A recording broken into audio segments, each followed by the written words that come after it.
Assalamualaikum warahmatullahi wabarakatuh. Selamat datang di mata kuliah Statistika Lanjut. Kami dari kelompok 4 R4B akan memaparkan materi tentang analisis varian satu arah. Anggota kelompok kami terdiri dari Ralifio Ahmad Fauzi dengan NPM 341, Fatimah Azahra dengan NPM 499, Muhammad Jihan Cahyana dengan NPM 556, Indri Kezia dengan NPM 175, Mustalifah Hardatunada dengan NPM 062, Muhammad Izzat Al-Hashir dengan NPM 198, Diana Christine Sirebang dengan NPM 104, dan Shanwika Nursyam Wahyu Antoni dengan NPM 133. Baik, materi yang akan dibahas mengenai analisis varian satu arah. Yang pertama, pengertian ANAVA satu arah. Yang kedua, fungsi dan tujuan ANAVA satu arah. Yang ketiga, langkah-langkah proses pengujian ANAVA. Dan keempat, contoh soal ANAVA satu arah. Jika penelitian eksperimen atau ex post facto terdiri atas satu variabel bebas atau treatment dengan satu variabel terikat, hanya saja terdiri atas lebih dari dua kelompok treatment, maka analisis datanya menggunakan analisis of variance disebut dengan ANOVA atau diindonesiakan menjadi ANAVA, analisis varian satu jalur. Misalnya, sebuah penelitian ingin mengetahui perbedaan pengaruh waktu belajar pagi, siang, sore, dan malam terhadap hasil belajar. Dalam penelitian ini, proses analisis data dilakukan dengan cara membandingkan keempat kelompok data hasil belajar, yaitu hasil belajar siswa kelompok yang waktu belajarnya pagi hari, hasil belajar siang hari, hasil belajar sore hari, dan hasil belajar malam hari. Untuk keperluan analisis semacam ini menggunakan teknik ANAVA satu jalur atau ANAVA satu variabel bebas. ANAVA satu jalur disebut pula dengan ANAVA tunggal karena dalam ANAVA ini tidak ada variabel bebas baris tetapi hanya ada variabel bebas kolom. Yang pertama ada pengertian ANAVA satu arah. Pengertian ANAVA. ANAVA satu arah atau disebut juga one-way analysis of variance adalah jenis uji statistik yang membandingkan variance dalam rata-rata grup sampel sambal mempertimbangkan hanya satu variabel atau faktor independen. ANAVA satu arah merupakan statistik uji omnibus dan tidak dapat memberitahu Anda grup tertentu mana yang secara statistik berbeda secara signifikan satu sama lain. Ini adalah tes berbasis hipotesis yang berarti bahwa ini bertujuan untuk mengevaluasi beberapa teori yang saling eksklusif tentang data kita. ANAVA satu arah membandingkan 3 atau lebih dari 3 kelompok kategori untuk menentukan apakah ada perbedaan di antara mereka. Dalam setiap kelompok harus ada 3 atau lebih pengamatan dan rata-rata sampel yang dibandingkan. Ketika memilih untuk menganalisis data menggunakan ANAVA satu arah, bagian dari proses tersebut melibatkan pemeriksaan untuk memastikan bahwa data yang akan analisis benar-benar dapat dianalisis menggunakan ANAVA satu arah. Jenis hipotesis penelitian ANAVA satu arah. Jenis hipotesis penelitian ANAVA satu arah ini dibagi menjadi dua. Yang pertama, hipotesis main effect. Hipotesis main effect hanya ada satu buah, yaitu hipotesis dari pengaruh variabel treatment terhadap variabel terikat atau kriterium. Yang kedua, hipotesis simple effect. Banyaknya hipotesis simple effect tergantung banyaknya kelompok data. Karena hipotesis ini merupakan hipotesis yang membandingkan antara dua kelompok data. 2. Fungsi dan tujuan ANAVA satu arah. Fungsi ANAVA satu arah.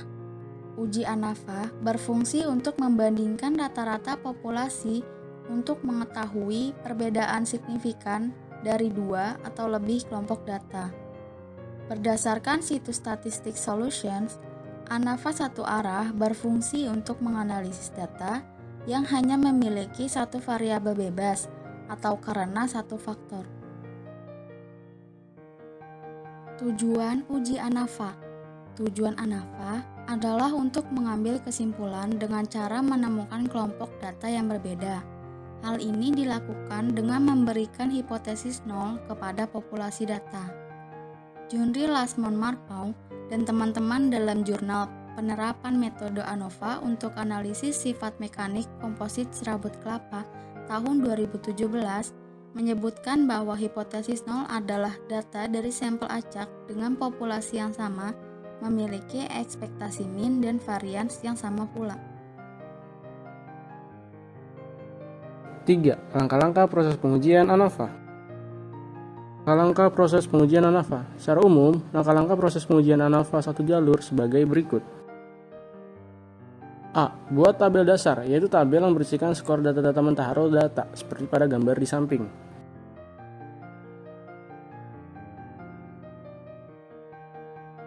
B. Tentukan ukuran-ukuran statistik dari tiap kelompok data yang diperlukan untuk perhitungan ANOVA.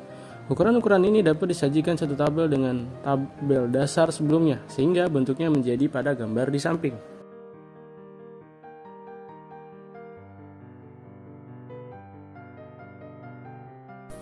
Baik, setelah itu dalam langkah-langkah proses pengujian ANAVA, kita harus membuat sebuah format tabel ringkasan ANAVA satu jalur. Nah, digambarkan seperti ini. Ada sumber varians, ada derajat bebas, dan juga ada jumlah kuadrat, dan ada yang namanya rata jumlah kuadrat, ada F hitung juga, dan ada F table. Nah, jika digambarkan akan seperti ini. Terus di sini juga ada rumus-rumus untuk menentukan ukuran-ukuran dalam tabel ringkasan ANAVA. Yang pertama yaitu tentukan derajat bebas setiap sumber varian, yaitu dengan rumus seperti ini. A derajat bebas dalam kurung TR sama dengan NR dikurang 1. Yang B derajat bebas dalam kurung A sama dengan K kurang 1, dan yang C derajat bebas dalam kurung D sama dengan NR kurang K. Dan yang kedua, kita harus menghitung jumlah kuadrat dalam kurung JK setiap sumber varian. Yang A jumlah kuadrat dalam kurung TR sama dengan sigma Y2T dikurang dalam kurung sigma YT kuadrat per NR. Yang B jumlah kuadrat dalam kurung A sama dengan sigma dalam kurung sigma YI kuadrat per NI dikurang YT kuadrat per NR. Yang C jumlah kuadrat sama dengan jumlah kuadrat TR dikurang jumlah kuadrat K untuk mencari jumlah kuadrat D. Yang ketiga yaitu hitung rata jumlah kuadrat atau enggak RJK atau varian S kuadrat dari sumber varian yang diperlukan. Yang dirumuskan yang A yaitu rata jumlah kuadrat A sama dengan JK A per DBA. Yang B rata jumlah kuadrat D sama dengan jumlah kuadrat D per DBD. Yang keempat, menghitung nilai FH atau F hitung.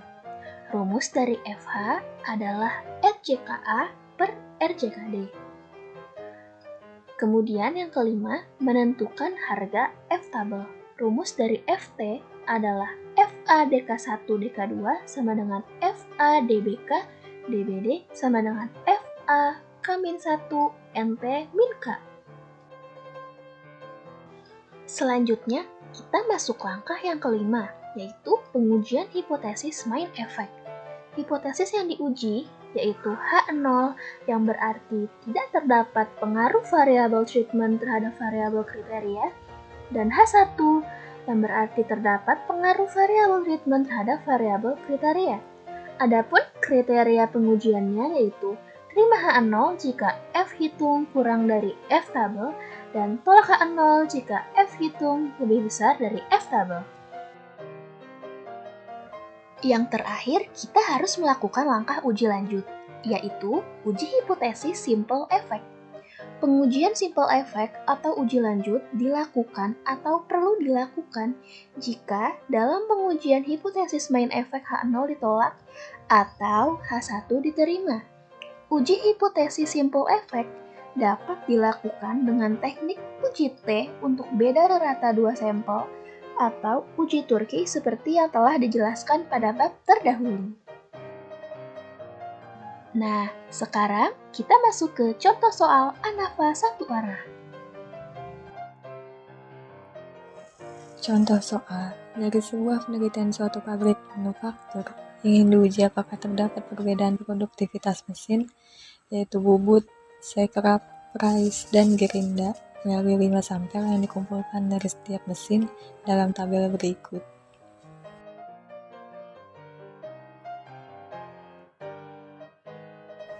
Langkah penyelesaian. 1. Membuat tabel penolong uji ANAFA 1 jalur. Tabel produktivitas mesin perkakas. Pada kolom yang pertama terdapat statistik dengan N, sigma Y kuadrat, dan Y vektor. Kolom kedua terdapat variabel atau kelompok dengan mesin bubut yaitu A, mesin price yaitu B, mesin sekrap yaitu C, mesin gerinda yaitu D. Pada kolom terakhir terdapat jumlah total. Yang kedua yaitu membuat hipotesis main effect. A. Hipotesis dalam bentuk kalimat.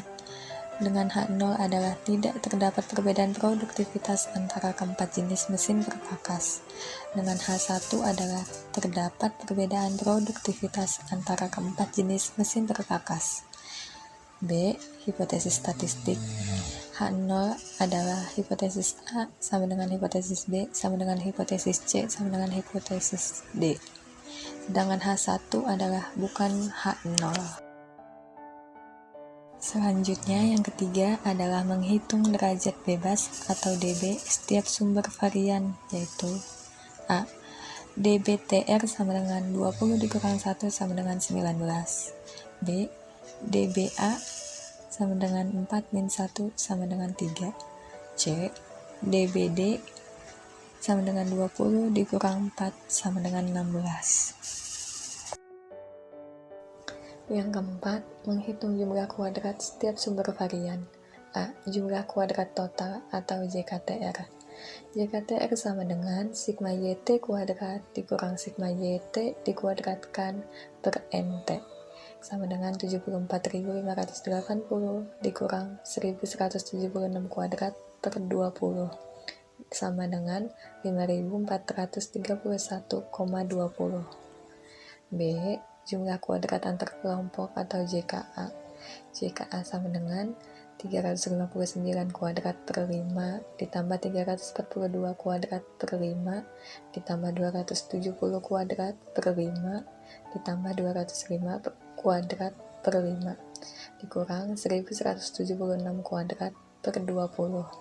Dengan hasil berikut, JKA sama dengan 72.154 dikurang 69.148,80 dengan total JKA sama dengan 3.005,20.